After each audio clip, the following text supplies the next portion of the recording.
also get our PowerPoint up and we will get started.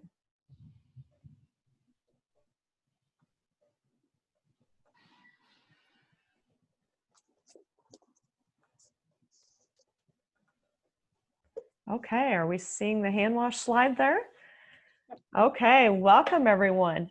My name is Fahy, and I am from Northern Iowa, District 5970. I'm a past district governor, and I'm a member of the Hand Wash Marketing Committee. I will be joined today by two members of our steering committee, past International Director John Smarge, who resides in Naples, Florida in the US, and past District Governor Jeremy Hurst, who resides in the Grand Cayman Islands. They are both esteemed members of our steering committee, and you may find me deferring quite a few questions to them as I'm still learning a few things. But I think to get started, I would like to just share a little story with all of you. And what I'd like to do, for those of you who, I'm not advancing, there we go. For those of you who do know me, and those of you who don't, I live in Northern Iowa, and recently, as of last year, I have started farming with my brother, taking over our family farm. So I would like to start today with a little story. And that story has to deal with a farmer who grew award-winning corn. Every year, this farmer entered corn in the state fair where it won a blue ribbon.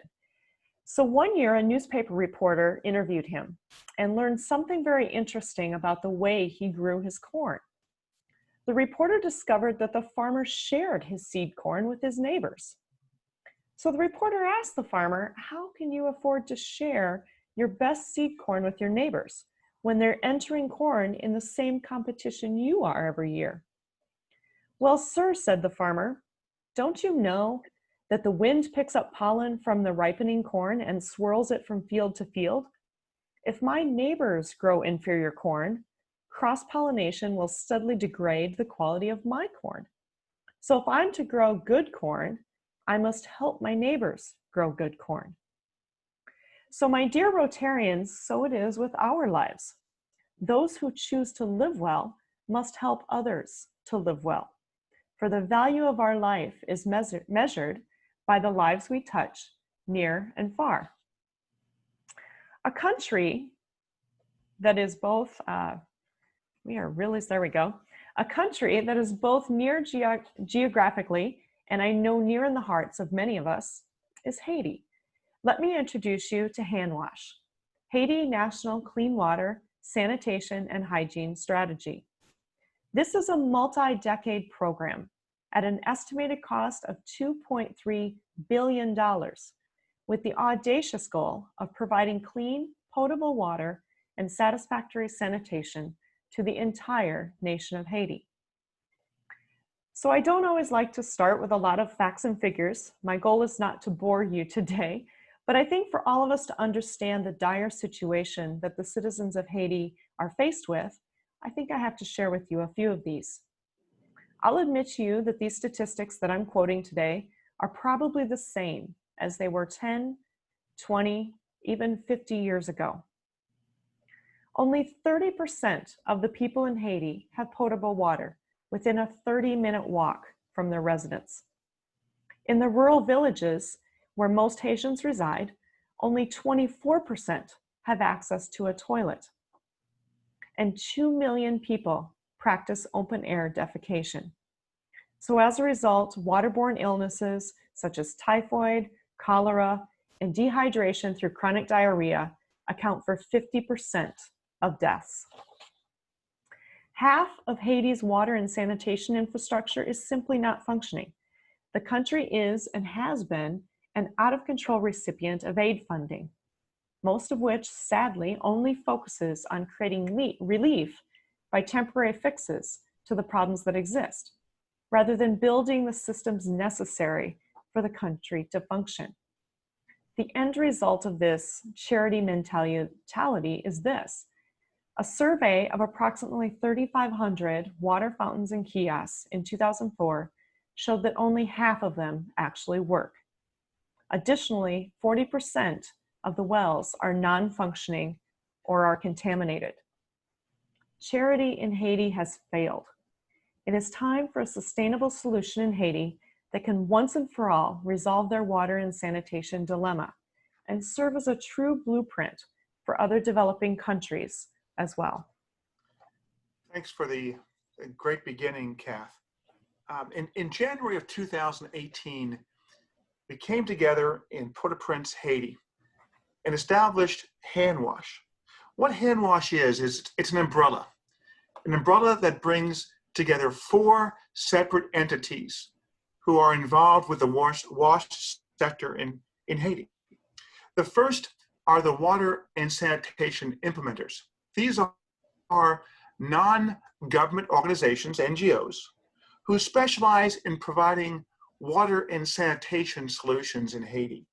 They dig wells, they create city water systems, they build micro-flush toilets.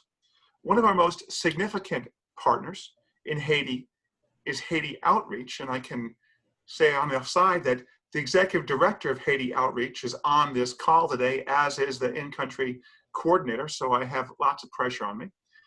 In addition, we work with Pure Water for the World, Hope for Haiti, Food for the Poor, and others. The second of these entities are the donor organizations or agencies from around the world. These are folks who are committed to funding water projects. They consist of organizations like USAID, UNICEF, World Vision, the World Bank, but also include corporations, large multinational corporations, and governments. The third is DINEPA. DINEPA is the government agency in Haiti that's responsible for regulating the water and sanitation in the country.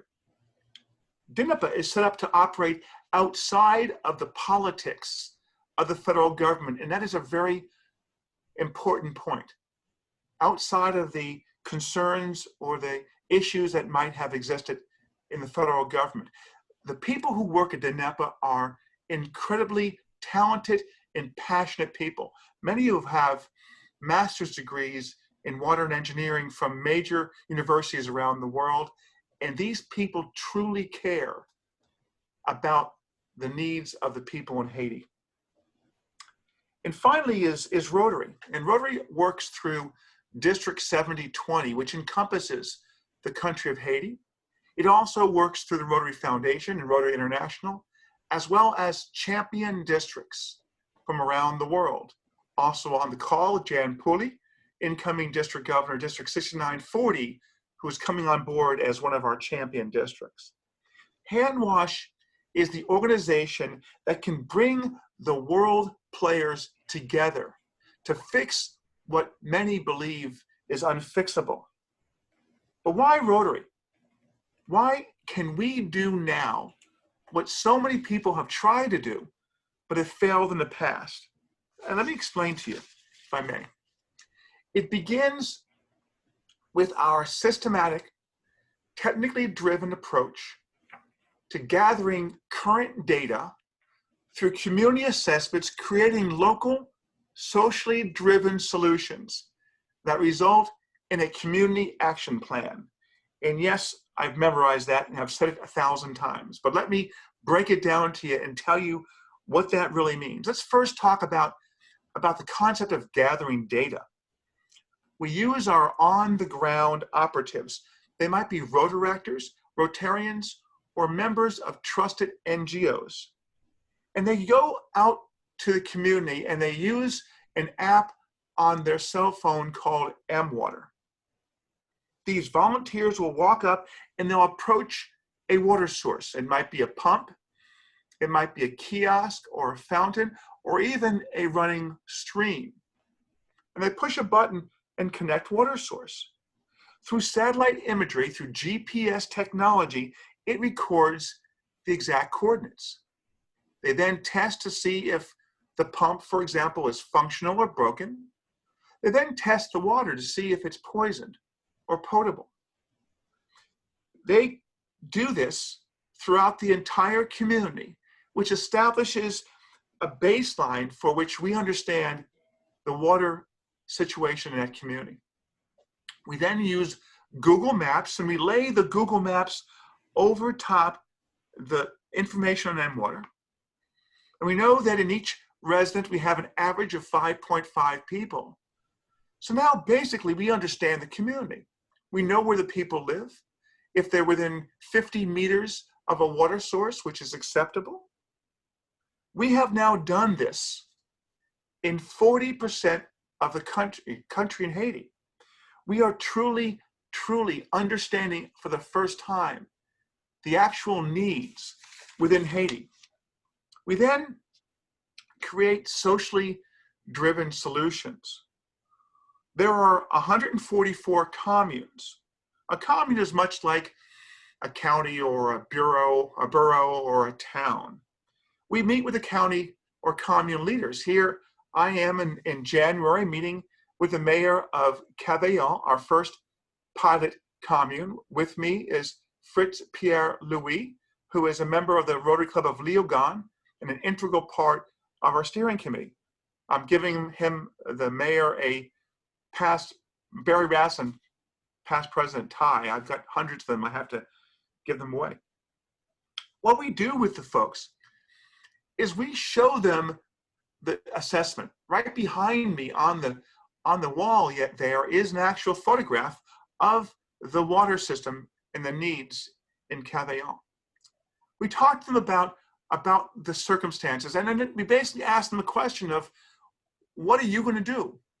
What will you do to answer the needs of your residents? You see, we understand that we can do the engineering study, we can provide the funding and all the pipes and basically infrastructure. But for us to move forward, they need to take it from there. In each commune, we assign a HANWASH ambassador. It's either a member of one of our Rotary clubs, our 22 Rotary clubs in Haiti, or it might be a member again of a trusted NGO in Cavaillon.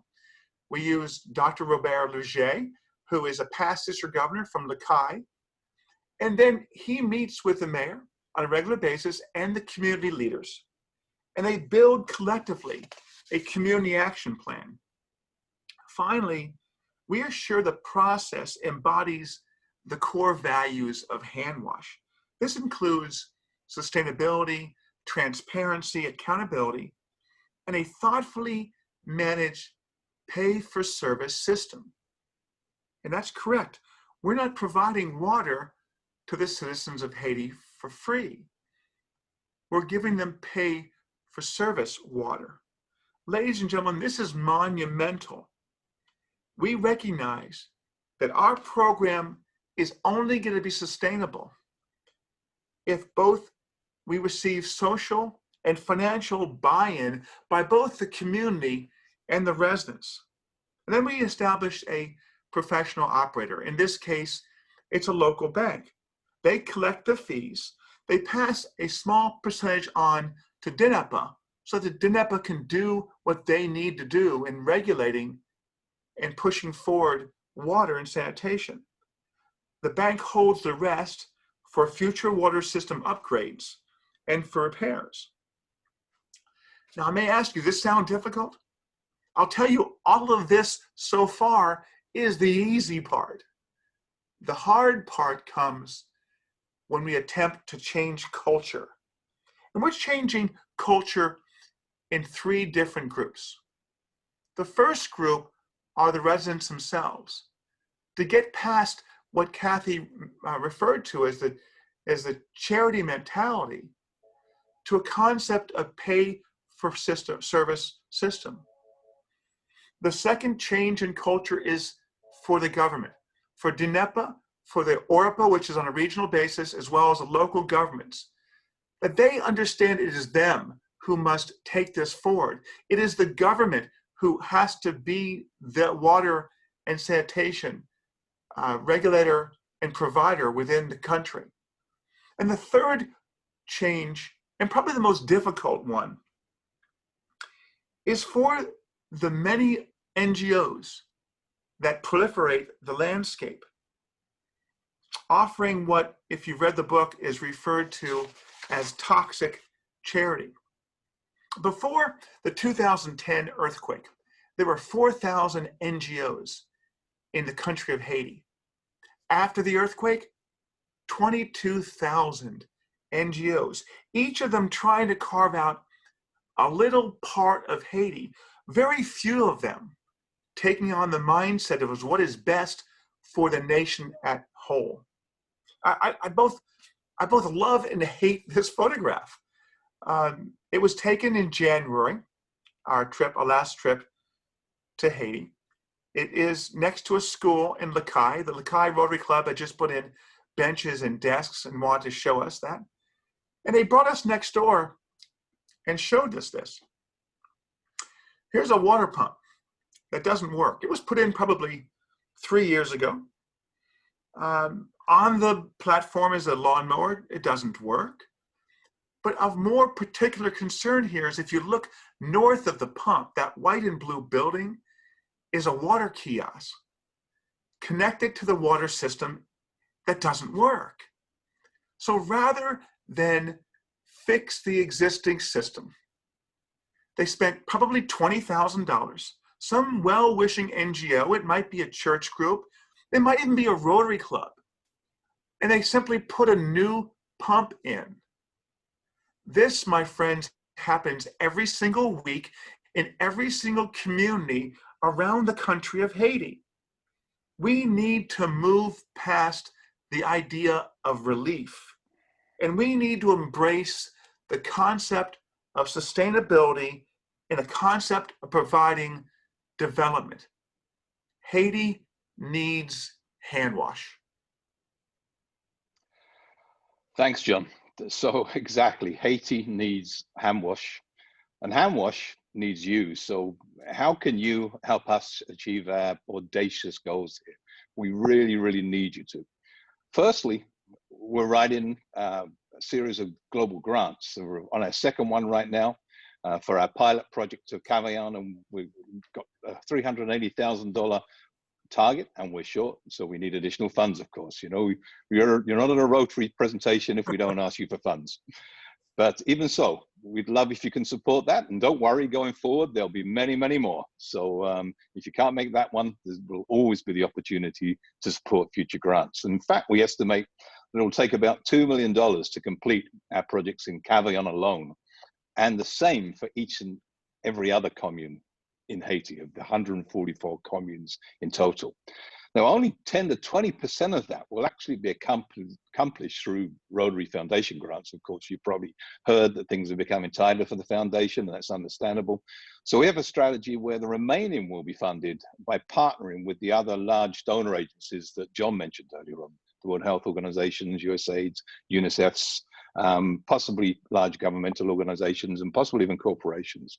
In addition to that, we also have a donor advised fund, and we've recently set up a 501c3 charity. And by the way, that board will be presided over and chaired by none other than RI past President Barry Racine, and a phenomenal team, including members of the steering committee and some of you whom you see on the call today. And we'll need those funds to partner with those other donor agencies, because they typically work on a match basis in a similar way to the Rotary Foundation does. Thirdly, of course, your club or a group of clubs maybe may wish to sponsor the drilling of a well and have that well named after your club. So there's a permanent record in Haiti of your contribution.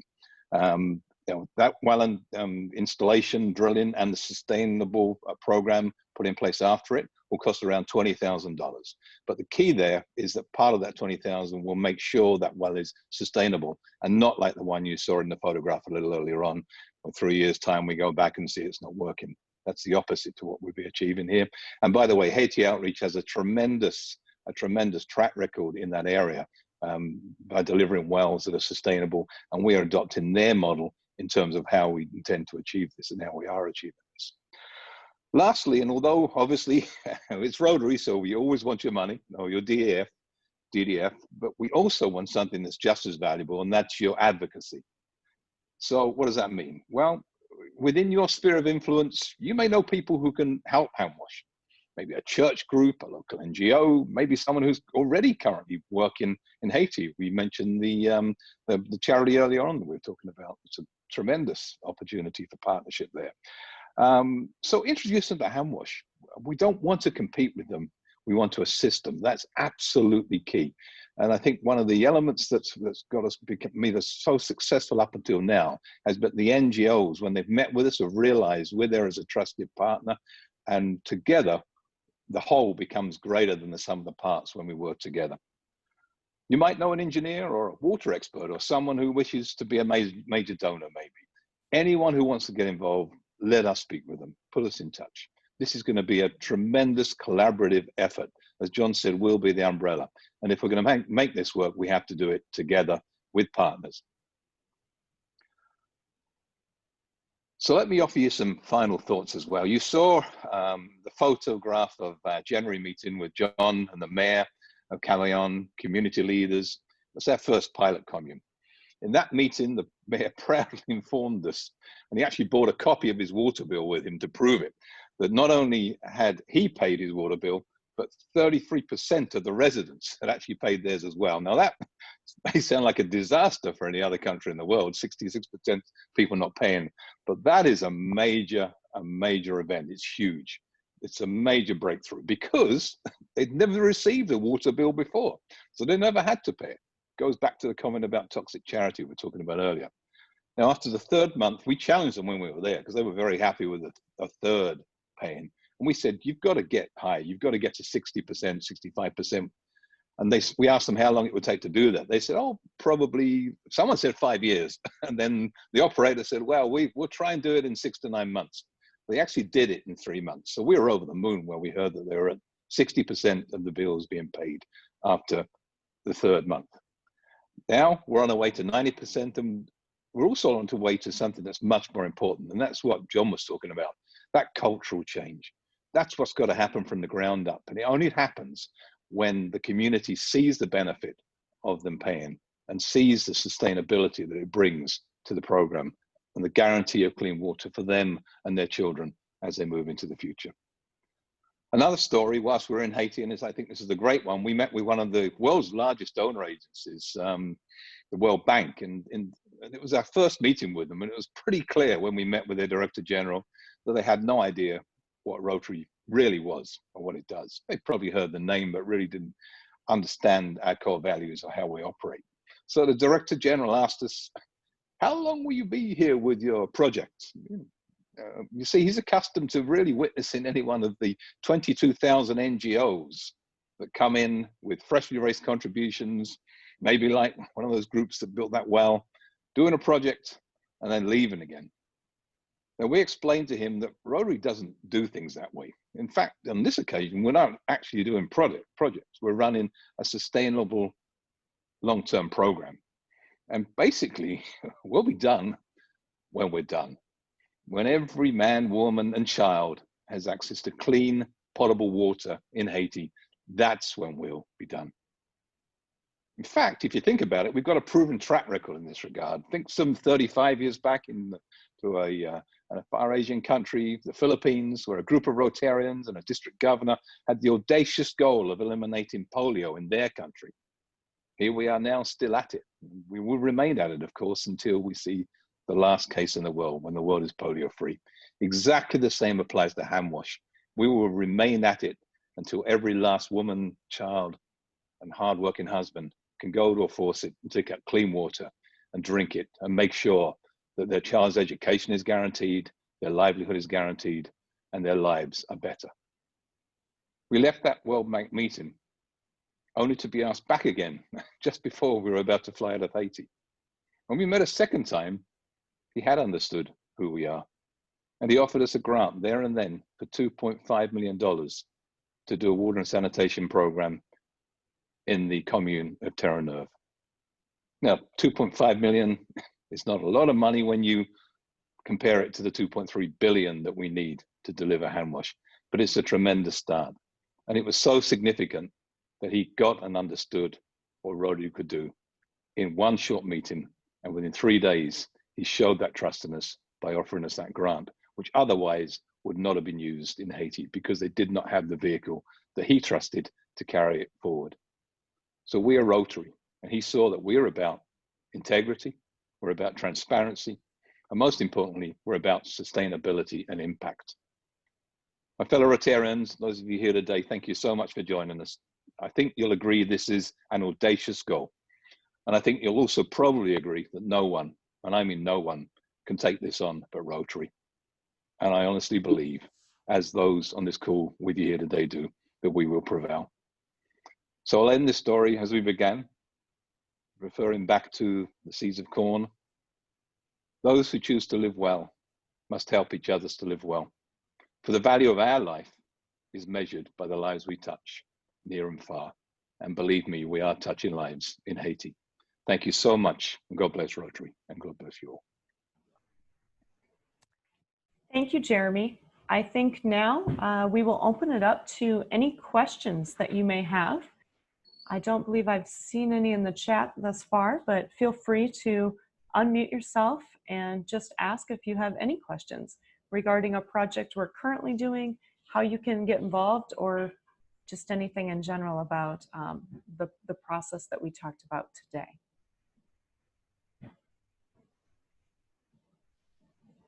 Any questions or comments? I see we've got a few more people on, so welcome those of you who joined. Hopefully you caught most of that presentation, but it will be recorded later, just in case you wish to listen to it again. Hi, it's Natalie Pratt with Pure Water for the World. I'm so sorry I wasn't able to jump on here earlier. So you just answered my question, which was, is it going to be recorded so I can take a look at it a little bit later? And you'll hear the shout out to Pure Water for the World in that. So yeah, if you miss that part of it, just know you'll mention. I won't make you wait till you get to that part. Well, thank you very much. Yeah. Glad you're recording it. I see Herb Klotz is on there. Herb is the district governor in 7430, I think, right? Allentown, Pennsylvania. And I see Bob Rose on there from 54. Hey, Herb. Hi. Yes, well, I just came on to hear an update today. What's the status? Is our Pottstown Club supporting you at this point? Yeah, John has that. Yeah, I've got an email to him to ask him. I'm trying to finalize. I got 5 more days to finalize, and I forget the gentleman's name who I spoke to at Pottstown. Okay. But I have an email to him to ask him, can you help out, because we're a little short on our 2020 grant that we got to get done. All right. Well, I'll follow up with them and with the foundation chair. Our foundation chair is also a member of the Pottstown Club. So I don't know the status. I hadn't heard anything. I just joined the call because I'm a member of Engineers Without Borders, and this project intrigues me to no end. So, Herb, why does it intrigue you? Tell us what's. Well, I mean, I'm involved with Engineers Without Borders, and we've done water projects in Sierra Leone and different places around the world, and we use a very similar philosophy to this. Don't put something in if the people aren't going to pay. And actually, Engineers Without Borders asks the community to pay 5% cash up front for any projects that we put in place. And we found that really, really makes a difference, because it gets the communities invested in the projects.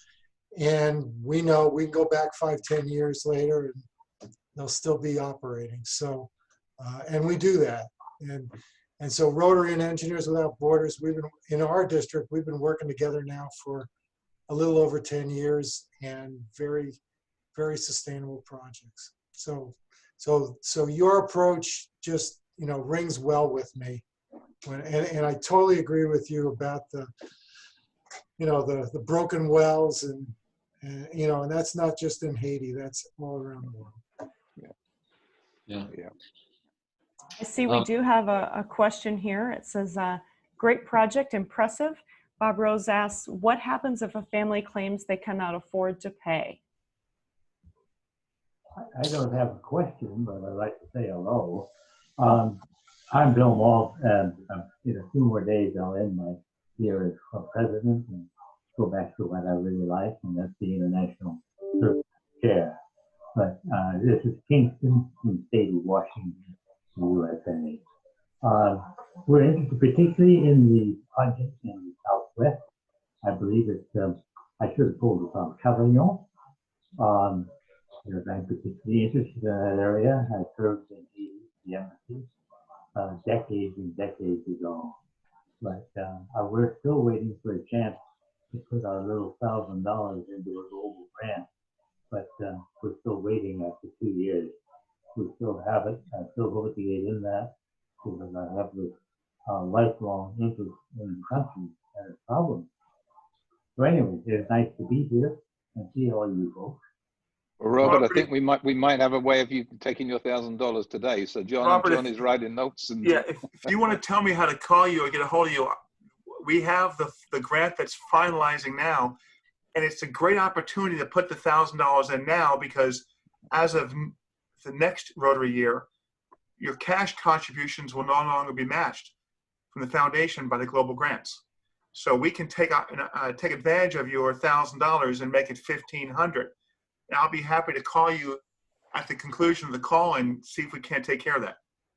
Yeah. And that you are John, right? I am. Which of the projects? There are 4 projects that are planned. Cavaillon, the Cavaillon one, the second Cavaillon. plant in Cavaillon.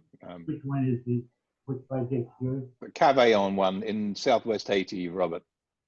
Could I give you an email address and you send me some information? Please, if you could drop it into the chat.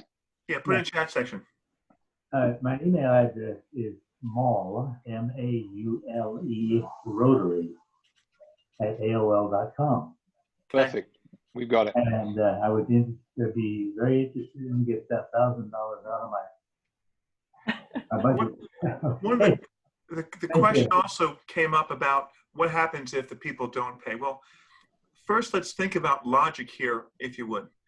The cost currently to provide water to a citizen in Haiti through the water system is actually about 1/10 of what it would cost to purchase bottled water on the street, which they're currently doing.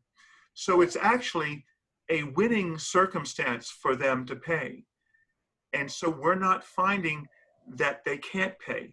They can, they're drinking water somehow, and they're traditionally buying that water. So there's no reason why they wouldn't accept our system, or not be able to accept our system, I should say. Yeah. John, and we also have our projects and technical director and co-chair, our vice chair on the call today, Neil Van Dyne, who's actually in country, and maybe you can provide some perspective on that, Neil, as well, in terms of that question, because it's one that comes often. Sure. Yeah, Bob, you and I have met virtually before. I'm part of the E-Club of Wash, right? And we talked. Yeah, so there's really 50. Yeah, it's a great question. And so there's really, it depends on the solution, right? What do they afford to pay? So the hand pump situation, like you're looking at, really, it costs about 70 US cents a month for a household to have access to one of those hand pumps. And roughly 8 to 10 times more to have household access, water at their house. So probably $7 or $8 US at the house. Now what happens is at the wells specifically, if a family can't pay, that's not our decision. Because they're managed locally, those local community members know who had their cow stolen, or know who lost their husband, or they know those local situations in a way that's far better than us. And what we find is that those communities often create a way for that family to have access on their own level. So it's not managed by us, but managed by the people managing the system. And the fact that sorry, go ahead, Bob.